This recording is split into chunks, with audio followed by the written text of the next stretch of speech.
Welcome back learners. स्वागत है आप सभी का आपके प्यारे से study platform MG coaching institute में। आशा उम्मीद है आप सभी लोग स्वस्थ होंगे और मस्त होंगे। कुछ चीजें अधूरी रह जाती हैं, कुछ सपने टूट जाते हैं, पर क्या हुआ? जब तक सांस है उम्मीद है, हर आहट पर नया रास्ता बनता है। बस चलने का इरादा पक्का रखना चाहिए। ठीक है, इसी पंक्ति के साथ आज की इस पोयम को भी स्टार्ट करेंगे। सर्वप्रथम आप सभी लोगों को नववर्ष की मंगल कामनाएं। आप सभी लोगों का ये साल एक नए ऊर्जा के साथ, एक नए उमंग के साथ आगे आप लोगों को लेकर के जाए। आज का जो ये नए वर्ष पर हम लोगों का पोयम है हाई स्कूल का, वो है द बाल पोयम। बड़ी ही इंटरेस्टिंग पोयम है और कमेंट में आप सब लोग जरूर बताइएगा कि इसके पोएट कौन है। तो इस पोयम के माध्यम से बच्चों, पोएट ने हम लोगों को जिंदगी की बहुत गहरी सीख बताया है। उन्होंने इस पोयम के माध्यम से ये बताया है कि कोई भी घटना जो है, किसी भी व्यक्ति के जीवन में कोई भी घटना, किसी चीज को खोने की अगर है, तो वहीं पर हम लोगों को ठप नहीं हो जाना, वहीं पर हम लोगों को स्थिर नहीं हो जाना है। जबकि हम लोगों को उसको वहीं पर छोड़ करके फिलहाल उस चीज की रिकवरी नहीं हो सकती है, उसकी भरपाई नहीं की जा सकती है, लेकिन उस चीज को हम वहां छोड़ करके, उसकी यादों को वहां छोड़ करके या उसकी बात यादों को ले करके हम लोग वहां पर फिर से दम भर करके खड़े हों और मूव ऑन करें, अपनी जिंदगी में आगे बढ़ें। ठीक है, तो द बाल पोएम, इसके पोएट कौन है इसको आप कमेंट बॉक्स में बताएंगे। और हाँ, जो भी बच्चे चैनल पर नए हैं वो चैनल को सब्सक्राइब कर लीजिएगा। और वीडियो अगर अच्छी लगती है अंत तक तो वीडियो को लाइक जरूर कर दीजिएगा। किसी भी प्रकार की कोई भी प्रॉब्लम हो तो कमेंट बॉक्स ओपन है, आप कमेंट करके जरूर बताइएगा। चलिए बढ़ते हैं, पहले सबसे इस चैप्टर की समरी देखेंगे कि चैप्टर में कहना क्या चाह रहे हैं पोएट। पोएट का नाम डिस्कस नहीं करूंगा, पोएट का नाम आप लोग बताएंगे। द बाल पोएम, ठीक है। समरी है इसकी, the poet is talking about a little boy who has lost his ball. एक छोटे से लड़के के बारे में इस कविता में जो है, इस पोएम में हमारे पोएट बात करते हैं जिसने लॉस्ट हिज बॉल, अपने बॉल को खो दिया है। He was playing with his ball, वो अपने बॉल के साथ खेल रहा था। The ball skipped from his hand, उसके हाथ से जो है बॉल छूट जाती है या छूट गई। And went into the near by water body, और पास में पानी का कुछ घेरा था या पानी इकट्ठा था, वहां पर जो है जाकर के गिर जाता है या गिर गया। ठीक है, the poet says that this sight of the boy losing his favorite ball made him think about the boy and his reaction to this situation। देखिए, इसमें बड़ी अच्छी तरीके से एक्सप्लेन किया है। द पोएट सेज, जो हमारे पोएट हैं वो कहते हैं that this side of the boy losing his favourite ball, यह जो दृश्य है ऑफ द बॉय, उस लड़के का, लूजिंग हिज फेवरेट बॉल, जो कि अपने फेवरेट बॉल को खो देता है। उसके लिए कुछ स्पेशल वो बॉल रहता है, किसी के द्वारा हो सकता है गिफ्टेड हो, माता पिता के द्वारा गिफ्टेड हो, उसके साथ पुरानी यादें हो, फ्रेंड्स के साथ उसके उस बॉल को लेकर के उसने खेला हो, एंजॉय किया हो, कई प्रकार की जो है चीजें हो सकती हैं, है ना। तो इसलिए फेवरेट बॉल था। Made him think about the boy, उस लड़के के बारे में सोचने पर मजबूर कर दिया या मजबूर कर देता है। And his reaction to this situation, और इस परिस्थिति पे उसका जो बर्ताव है, जो उसका व्यवहार है, उस पर भी बात कर रहे हैं। ठीक है, ही फर्दर सेज, वो दोबारा इस चीज को कहते हैं that the boy was helplessly looking into the water, वो जो बच्चा था, वो जो लड़का था, जब पानी में बॉल गिर जाता है तो एक असहाय होकर के उस पानी में, जैसे हम लोग कोई चीज, कभी ऐसी स्थिति हो जाती है जो हमारे से इतनी दूर हो जाए कि उसको हम वापस ना पा सके, और ये हो कि हाँ इस जगह पर वो गुम हुई है या हमसे छूट गई, गिर गई है, तो उसको असहाय और लाचार होकर के हम एकटक देखते रहते हैं। ठीक उसी प्रकार से वो लड़का भी उस चीज को देख रहा था। ठीक है, आगे देखिएगा। Where his ball had gone, जहां उसका बॉल गया हुआ था, उस जगह पर पानी में जहां भी बॉल गिर गया था, उस जगह को वो एकटक देख रहा था असहाय होकर के। ठीक है, he was sad and was trembling with fear, वह बहुत उदास था। एंड ट्रेम्बलिंग मतलब शेकिंग कह सकते हो, मूविंग मतलब जैसे सफलिंग होता है ना, हिलने डुलने की स्थिति, डर में व्यक्ति हिलता है, वही चीज। ट्रेम्बलिंग विद फियर, डर से वह हिल रहा था, कब रहा था। ठीक है, he got so immersed in his sorrow that he kept standing near the harbor for a very long time and kept on looking for this ball। वह अपने उस दुख में बहुत डूब गया था। ठीक है, that he kept standing near the harbour. Harbour का मतलब ये हो गया, देखिए वैसे हार्बर का मतलब मैंने एक पोएम के माध्यम से आप लोग को बताया था। पोएम का नाम आप कमेंट करेंगे किसमें हार्बर वर्ड आया था, देखते हैं कितने बच्चों को याद है। लेकिन हार्बर का वैसे मतलब जो होता है वो है बंदरगाह, ठीक है, लेकिन यहाँ पर बंदरगाह नहीं कहेंगे, उस पानी का घिराव जहां भी वो पानी था, जहां बॉल जाकर के गिरा हुआ था, उसके किनारे का सेक्शन, उसका किनारा जो है उसको हार्बर यहाँ पर लिया गया है। For a very long time, लंबे समय तक वहां पर खड़ा था। एंड केप्ट ऑन लुकिंग, और लगातार देखता रह गया था। फॉर हिज बॉल, अपने उस गेंद के लिए। The poet says that he could console him, उनको जो है पोएट कहते हैं कि वो जो है उस लड़के को जो है सहारा दे सकते थे, सांत्वना दे सकते थे, ठीक है।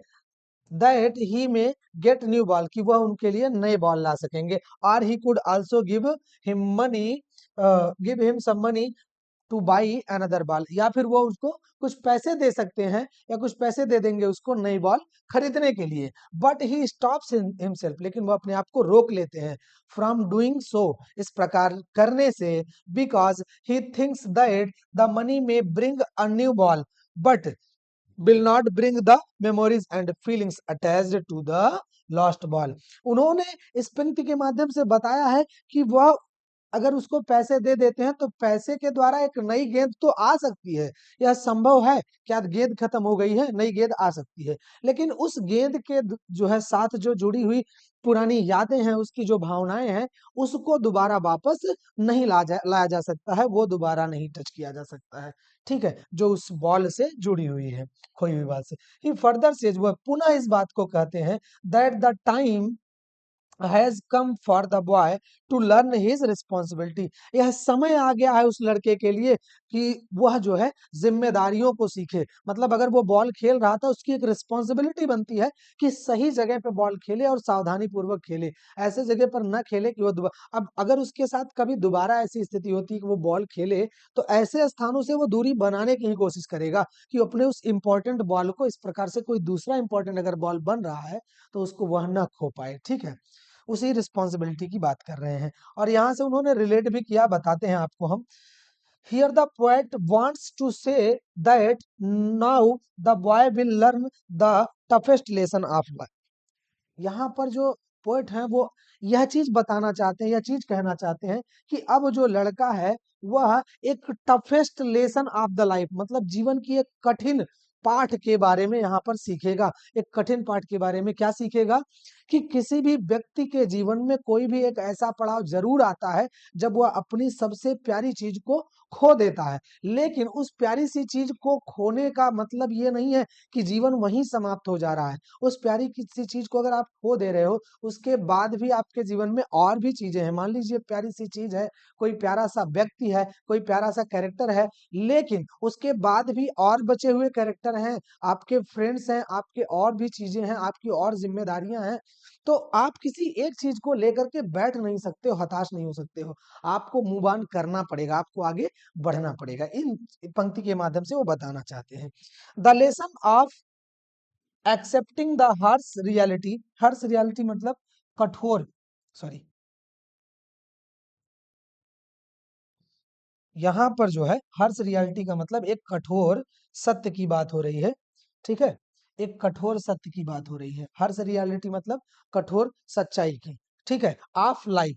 कह रहा है the lesson of accepting the harsh realities of life, एक कठोर सच्चाई को स्वीकार करने का ये पाठ है, ठीक है।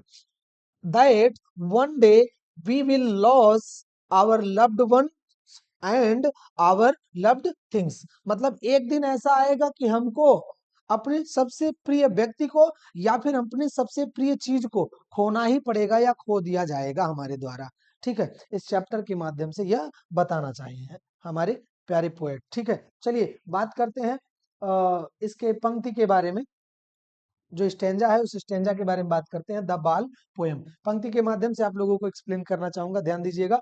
What is the boy now, अब उस लड़के का क्या होगा, किस लड़के का, who has lost his ball, जिसने अपने गेंद को खो दिया है, उसको वह गेंद बहुत प्रिय था। What, what is he to do, अब उसे क्या करना है, अब क्या करेगा। आई सा इट, आई सा इट का मतलब आई सा द बॉल, मैंने उस गेंद को देखा। जो पोएट है वो कहीं से छुप के इस घटना को कहीं से वो देखे और देखने के बाद उन्होंने इस पंक्ति को बयां किया। आई सा it go merely bouncing down the street and then merely over there it is in the water। merely bouncing मतलब cheerfully bouncing। अब गेंद जो है वो कुल मिलाकर के टप्पा खाते हुए उछलते कूदते हुए ही मूव करता है। तो वही कह रहे हैं, जो उछलते कूदते हुए जा रहा है, merely बाउंसिंग करते हुए जा रहा है, ठीक है, डाउन द स्ट्रीट, रोड की तरफ, सड़क की तरफ, and then merely over there it is in the water, और इस प्रकार से पानी में वह चला जाता है, ठीक है। तो यहाँ पर आप देख लीजिए, इस पोएम में आपको पर्सोनिफिकेशन मिला है कि जो बॉल है वो किस तरीके से बाउंस कर रहा है, मेयरली मतलब खुश होकर के, हंसते खेलते हुए, ठीक है। क्या बॉल हंस खेल सकता है? उस वो नॉन लिविंग है और उस नॉन लिविंग का लिविंग के साथ कंपैरिजन हुआ है, तो यहाँ पर हमारा क्या हो जाएगा, पर्सोनिफिकेशन हमारा लिटरेरी डिवाइस हो जाएगा, पोएटिक बिट हो जाएगा। फिर एनाफोरा है, एनाफोरा कहाँ है भैया? आप देखिएगा यहाँ पर भी सेम वर्ड है, यहाँ पर भी सेम वर्ड है। दो कंटिन्यूअस लाइंस जो हैं सेम वर्ड से अगर स्टार्ट हो रही हो, दो या दो से अधिक लाइंस, तो वहां पर एनाफोरा होता है। एजोनेंस है रिपीटेड यूज ऑफ वॉवेल ओ। अब वॉवेल ओ की रिपीटिंग आप देख रहे होंगे कई जगह पे यार आपको मिल जाएगा। यहाँ पर आपको मिल जा रहा है, देखिए, उसके बाद आप देख लीजिए यहाँ पर आपको मिल जा रहा है। तो ये जो है कई जगह पर आपको रिपीटेड वॉवेल ओ मिल जा रहे हैं, तो यहाँ पर एसोनेंस है। इमेजरी, इमेजरी का मतलब ऐसी परिकल्पना, जैसे कोई स्टेटमेंट आपके सामने ऐसा आ जाए, किसी भी पोएम में ऐसा कोई स्टेटमेंट आ जाए जिसका इमेज आपके माइंड में तुरंत बन जाए, तो वहां पर इमेजरी होता है। When poet says merely bouncing down the street, आपके दिमाग में आ गया होगा कि गेंद किस प्रकार से उछलते जा रहा था, यहाँ पर इमेजरी भी है, ठीक है। फिर रिपीटेशन देख लीजिए, रिपीटेशन, व्हाट वर्ड का रिपीटेशन आपको मिल रहा है, बार बार पूरी स्टेंजा में व्हाट वर्ड ज्यादा बार आया है, तो रिपीटेशन भी यहाँ पर है। ये पंक्ति आपको समझ में आ गई होगी, कोई दिक्कत होगा तो कमेंट बॉक्स में आप बताइएगा, ठीक है। चलिए इसके बाद बढ़ते हैं अगली पंक्ति, अगले स्टेंजा की तरफ। अगला स्टेंजा क्या कह रहा है? नो यूज टू से oh there are other balls, मतलब ये कहने को नहीं है, या कहने को शब्द ही नहीं है कि oh there are other balls, और भी बॉल्स हैं, और भी गेंद हैं, लेकिन क्यों ऐसा नहीं कहने के लिए शब्द है? An ultimate shaking grief fixes the boy as he stands rigid trembling staring down all his young days into the harbour, ठीक है, ध्यान से समझिएगा। And ultimate shaking grief fixes the boy, fixes का मतलब उसको एक एक जगह पे स्थिर होकर के खड़ा कर दिया। किस क्या चीज? अल्टीमेट शेकिंग ऑफ ग्रीफ, मतलब दुख का जो एक बहाव था, या एक अपार जो दुख था, उसने क्या किया, उस लड़के को एक जगह स्तब्ध कर दिया, एक जगह पर एकदम स्थिर खड़ा कर दिया। As he stand rigid, rigid का मतलब कठोर तरीके से खड़ा हो गया, एकदम फिक्स होकर के खड़ा हो गया, ठीक है। ट्रेम्बलिंग, कांपता हुआ सा खड़ा हो गया। एंड स्टेयरिंग डाउन, और नीचे देख रहा था, स्टेयर मतलब घूरना होता, लेकिन नीचे देख रहा था। कहाँ देख रहा था? जहां पर उसकी बॉल गई हुई थी पानी में, उसको देख रहा था। All his young days, young days मतलब पास डेज, मतलब उसके जो पासेस डेज थे, बीते हुए दिनों की बात कर, all his young days into the harbour, उस हार्बर यानी उस किनारे पर अपने उन दिनों को, उस बॉल से जुड़े हुए उन दिनों को याद करते हुए। वेयर हिज बॉल वेंट, जहां पर उसका बॉल गया हुआ था, जहां पर उसका गेंद गया हुआ था। I would not intrude on him, मैं उसे, इंट्रूड का मतलब परेशान करना, डिस्टर्ब करना, मैं उसे परेशान नहीं करूंगा, ठीक है। अडीम, अडाइम, अनदर बॉल इज वर्थलेस। अब देखिए यहाँ पर आपको एक वर्ड मिला हुआ है, देखिएगा, अडाइम आया हुआ है, ठीक है, अनदर बॉल इज वर्थलेस, इसमें किसी भी प्रकार का कनेक्ट करने वाला कंजंक्शन वर्ड नहीं आया है, फिर भी हमको सेंस पढ़ना है। तो यहाँ पर एसडेटन है, ये आपका एक प्रकार का पोएटिक ब्यूटी है, एसडेटन, जो इसमें मिल रहा है कि बिना कंजंक्शन के आपका ये पूरा पंक्ति है, जिसमें भी आप जो है इसका एक भाव पढ़ सकते हो। कह रहा है अडाइम, ये एक यूएस करेंसी है, जिसको यहाँ पर अडाइम बराबर होता है आपका 10 सेंट, हमने यहाँ पर देखिए एक्सप्लेन किया है, 10 सेंट यूएस करेंसी है, ठीक है।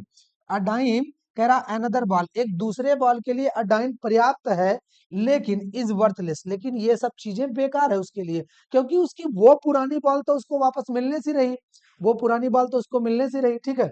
Now he senses first responsibility, now अब ही सेंसेस, उसने महसूस किया या उसे इस चीज का एहसास हुआ, ठीक है, वो एहसास करता है, क्या क्या एहसास करता है? फर्स्ट, पहली बार रिस्पॉन्सिबिलिटी, जिम्मेदारी को, इस घटना के माध्यम से वो अपनी इस जिम्मेदारी को महसूस करता है कि किसी भी प्रकार की वस्तु या किसी भी व्यक्ति के लिए हमारी क्या जिम्मेदारी होनी चाहिए, क्या सतर्कता होनी चाहिए, क्या उनकी कीमत होती है, इन सभी चीजों को उसने वहां पर महसूस किया है। रिपीटेशन ऑफ वर्ड बाल, बाल बार बार इसमें आया हुआ है, तो रिपीटेशन आपको यहाँ पर मिल जाएगा। ठीक है, अगली पंक्ति स्टेंजा की तरफ बढ़ते हैं। In a word of possession, possession बड़ा प्यारा सा शब्द दिया गया है, in a world of possession. World of possession का मतलब भैया अपनापन दिखाने वाला या अपनापन देखने वाला संसार, यह संसार जो अपना अपना करता है, ये मेरा है वो मेरा है, ठीक है, धन संपत्ति की बात कर रहा हो वहां पर कि मेरा अपना है। तो इन अ वर्ल्ड ऑफ पोजेशन, इस प्रकार के संसार में पीपल विल टेक बॉल्स, लोगों के द्वारा बॉल छीन लिया जाएगा, ठीक है, balls will be lost always, और बॉल हमेशा के लिए खो दिया जाएगा। लिटिल बॉय, छोटे लड़के, ये जो पोएट हमारे हैं उस लड़के के लिए इस बात को कह रहे हैं, या साथ ही साथ अब पूरी सोसाइटी के लिए ये बात कह रहे हैं कि पूरी सोसाइटी को सिखाना चाह रहे हैं कि इस प्रकार का बॉल या कोई हमारी फेवरेट चीज है, कोई फेवरेट हमारा पर्सन है, वो हम जो है सोसाइटी के द्वारा छीन लिया जाएगा, या हमारे लिए जो है वो हमेशा हमेशा के लिए खो दिया जाएगा, या वो हमारे जिंदगी से हमेशा हमेशा के लिए चला जाएगा। लेकिन आगे हमको करना क्या है? And no one buys a ball back, और कोई उस बॉल को या उस चीज को या उस व्यक्ति को दोबारा वापस नहीं ला करके देगा, ठीक है। मनी इज एक्सटर्नल, अब अगर पैसे से तुलना किया जाए तो भाई वो अटैचमेंट जो फीलिंग है, जो उसकी उस बॉल से जुड़ी हुई जो फीलिंग है, उस फीलिंग से मनी जो है बहुत एक्सटर्नल है, बहुत दूर है, ठीक है। इसीलिए मनी को एक्सटर्नल यहाँ दिखाया है कि फीलिंग से मनी जो है, मनी से जो है फीलिंग को नहीं खरीदा जा सकता, नहीं लाया जा सकता। इसलिए उस उद्देश्य से बॉल के लिए अगर कहा जाए कि मनी से बॉल लाया जाए, तो यहाँ पर मनी बहुत एक्सटर्नल है, बहुत दूर है, ठीक है, बाहर की चीज है, उससे हट करके है। ही इज लर्निंग, वह सीख रहा है, well behind his desperate eyes, his desperate eyes मतलब हिज होपलेस आईज, अपनी उस निराशापूर्ण आंखों में, अपनी निराशापूर्ण आंखों के पीछे, या जो निराश चेहरा है उस निराश चेहरा के पीछे वह यह चीज धीरे धीरे सीख रहा है कि किसी भी चीज की इंपॉर्टेंस क्या होती है, किसी चीज को खोने का ज्ञान सीख रहा है कि खोने पर क्या होता है। कह रहा था इपिस्टेमोलॉजी ऑफ लॉस, इपिस्टोमी ये आपका ग्रीक वर्ड है, ग्रीक वर्ड का मतलब, इस ग्रीक वर्ड का मतलब होता है किसी चीज का ज्ञान होना, किसी चीज की जानकारी होनी। इपिस्टेमोलॉजी का मतलब the Greek word episteme means knowledge, ठीक है, ये ग्रीक वर्ड है, किसी चीज का ज्ञान होना। क्या किस चीज का ज्ञान होना? एपिस्टेमोलॉजी ऑफ लॉस, खोने, कोई भी चीज खो दे रहे हो उसका ज्ञान होना। हाउ टू स्टैंड अप, अगर हम किसी चीज को खो दे रहे हैं उसके बाद हाउ टू स्टैंड अप, कैसे हम स्टैंड अप होंगे, कैसे हम खड़े होंगे, कैसे फिर से हम दम भरेंगे। Knowing what every man must one day, मतलब जान रहा है, प्रत्येक मनुष्य को जानना चाहिए, वन डे, एक दिन ये चीज हर एक मनुष्य को जानना चाहिए। Know and most know many days, और कई लोग जो है प्रत्येक दिन या हर दिन जानते हैं इस चीज को। हाउ टू स्टैंड अप, की कैसे खड़ा होना चाहिए। समझ में आया? इस पोयम के माध्यम से पोएट बताना चाहते हैं हम लोगों को, इस पूरी सोसाइटी को या उस लड़के को कह सकते हैं, पोएट इस चीज को बताना चाहते हैं कि किसी भी प्रकार का कोई भी महत्वपूर्ण से महत्वपूर्ण चीज है, यदि हमारे जीवन में वो है और उससे बहुत ज्यादा यादें हमारी जुड़ी हुई हैं, अगर वो खो जाता है तो उसके खो जाने की भी परिस्थिति में हमको उसी को लेकर के नहीं बैठना, हमारी और भी जिम्मेदारियां हैं, हमारे जीवन में और लोग हैं, उन लोगों को पहचानना, उनके लिए रिस्पॉन्सिबिलिटीज पहचाननी है और स्टैंड अप होना है और अपने जीवन में मुंह बांध कर जाना है। इस नववर्ष मंगलमय के साथ आप सभी लोगों को इस नए 2025 के जाने के गम के बजाय आप सभी लोगों को इस 2026 के स्वागत के साथ मूव ऑन करना है, एक नए ऊर्जा और एक नए उमंग के साथ, ठीक है। चलिए देखते हैं इसकी पोएटिक ब्यूटी क्या है। एलिट्रेशन है, एलिट्रेशन क्या है भाई? किसी भी प्रकार का एक वर्ड हो, उस वर्ड का जो है कंसेक्यूटिव टाइम में दो या दो से अधिक बार अगर आ जाए, तो जैसे देखिए यहाँ पर बी बार बार आ गया है, ऐसे जो है पोएम में और भी कोई वर्ड हो जो बार बार अगर आ रहे हैं, तो इस प्रकार से जो है बार बार आने वाले एक ही लेटर में आपको एलिट्रेशन मिल जाता है। एजोनेंस आपको बताया था, एजोनेंस में क्या मिलता है भैया? वॉवेल वर्ड की रिपीटिंग मिल जाती है। एसोनेंस में देखिए यहाँ पर वॉवेल वर्ड की रिपीटिंग मिल जा रही है। कहां पर मिल रही है? देखिए ही learning well behind disparate eyes. यहाँ पर ई आपका जो वॉवेल ई है ये आपको रिपीट करते हुए यहाँ दिख रहा है, तो यहाँ पर एसोनेंस है। रिपीटिशन, रिपीटिशन मतलब बाल वर्ड है, बार बार यहाँ पर रिपीट हो रहा है। राइम स्कीम अगर देखा जाए तो इस पोयम में किसी भी प्रकार का राइम स्कीम हम लोग नहीं देख पा रहे हैं। ठीक है, समझ में आई बात? चलिए आगे बढ़ते हैं। इसके बाद थीम ऑफ द पोएम अगर देखना चाहें तो थीम ऑफ द पोएम क्या कहता है? The ball poem has described the reality of the life that one day we will loss our loved ones and our loved things which everyone has to face one day. मतलब बता रहा है कि जो है एक दिन ऐसा आता है, ये चैप्टर जो है रियलिटी ऑफ लाइफ, जीवन की सच्चाई को बता रहा है। One day we will loss our loved one, हमको जो सबसे ज्यादा प्रिय है एक दिन हम उसको जरूर खो देंगे। एंड आवर लव्ड थिंग, और हमारी प्रिय वस्तु को भी, मतलब चाहे हमारा कोई व्यक्ति प्रिय हो या फिर कोई वस्तु प्रिय हो, एक दिन हम उसको जरूर खोएंगे। Which everyone has to face one day, और इस चीज को प्रत्येक व्यक्ति को जो है एक दिन ऐसा आ ही जाता है कि फेस करना पड़ता है। ही हैज टच्ड, ही नहीं इट हैज, पोयम जो है हमारा, it has touched the topic how to stand up against the miseries and sorrows of life. मतलब जीवन में अगर मुसीबत है, उस मुसीबत के दौरान, उस मुसीबत के बीतने के बाद कैसे स्टैंड अप लेना है, यह टॉपिक उससे रिलेट करके एक्सप्लेन किया है। ठीक है, चलिए इसके बाद सेंट्रल आइडिया हम लोग देख लेते हैं। सेंट्रल आइडिया में क्या है? द बाल पोएम, हमारे जो है पोएट का नाम आ गया है, जॉन बेरीमैन है। The ball poem by John Berryman is a poem about a boy who losses his ball. एक लड़के के बारे में है जिसने अपने गेंद को खो दिया या खो देता है। The poem explores the idea of loss and how it is an inevitable part of life. Inevitable part मतलब एक महत्वपूर्ण पार्ट की बात किया जाए कि यह जो है एक ऐसी आइडिया, लॉस करने की आइडिया को एक्सप्लेन करता है। जैसे उसमें क्या एक्सप्लेन करता है? And how it is inevitable, मतलब एक जीवन का जो इम्पोर्टेंट पार्ट है, उस जीवन का जो एक इम्पोर्टेंट पार्ट है, उस इम्पोर्टेंट पार्ट के बारे में एक्सप्लेन किया है कि अगर कोई चीज को हम लॉस कर देते हैं तो उसका क्या कैसे महत्व है। The boy in the poem is devastated by the loss of his ball. Devastated का मतलब डिप्रेस्ड, ठीक है, बहुत ज्यादा दुखित हो जाता है। The boy in the poem, इस पोएम में जो लड़का है वो अपने बॉल को लॉस करने पर, खो देने पर बहुत डिप्रेस्ड हो जाता है, बहुत दुखित हो जाता है। which represents something precious to him, जो कि यहाँ पर दर्शाया गया उसके लिए बहुत ही महत्वपूर्ण। ठीक इसी प्रकार से हमारे पोएट ने भी बताया है कि हमारे जीवन का कोई भी महत्वपूर्ण चीज हो तो वो अगर खो जाता है तो उसी को लेकर के नहीं बैठना है। he realizes that he must learn to accept the loss and move on। वह इस चीज को यहाँ पर सीखता है, क्या सीखता है? he must learn to accept the loss, कि उसको किसी भी प्रकार का लॉस, किसी भी प्रकार की कोई चीज का खोना स्वीकारना चाहिए। एंड मूव ऑन, और आगे बढ़ना चाहिए। वही चीज हमने बताया आपको कि पोएट यहाँ पर यह चीज बताना सिखाना चाह रहे हैं कि यदि हम कोई चीज को खो देते हैं तो उस खोई हुई चीज को हमको स्वीकारना पड़ेगा कि यह चीज मुझसे खो गई है, यह व्यक्ति मुझसे खो गया है। कोई भी हो, कोई आप जैसे किसी के भी जीवन में, ईश्वर ना करे कि ऐसी कोई समस्या आए, लेकिन अगर किसी के जीवन में कोई व्यक्ति ऐसा हुआ कि जिसको उसने खो दिया, तो उस चीज को स्वीकारना पड़ेगा और अपने आसपास की अन्य चीजों को, अन्य जिम्मेदारियों को और अन्य व्यक्तियों की जिम्मेदारियों को एहसास करते हुए मूव ऑन करना पड़ेगा। ठीक है, आगे देखिएगा। The poem ends with the boy walking away carrying the weight of his loss with him. यह पोएम जो है समाप्त होता है लड़के के साथ वॉकिंग अवे, जाते हुए, carrying with the weight of his loss with him, जो खोया हुआ बॉल है उसके बोझ को, बॉल को नहीं, जो बॉल खो गया है उस खोए हुए दुख के बोझ को अपने साथ ले जाते हुए यह एंड होता है। द पोएम सजेस्ट, यह पोएम जो है सुझाव देता है that life is full of losses, यह जीवन जो है खोए हुए बातों से लेकर के भरा हुआ है। कभी ना कभी, मतलब हम लोग आए दिन कुछ ना कुछ खोते रहते हैं, कुछ ना कुछ गंवाते रहते हैं। हमारा समय ही जा रहा, वही बहुत महत्वपूर्ण है।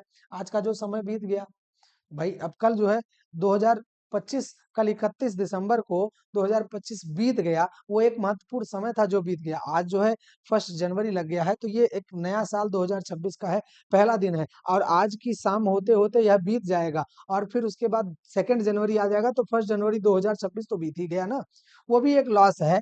And that we must learn to cope with them in order to grow and mature.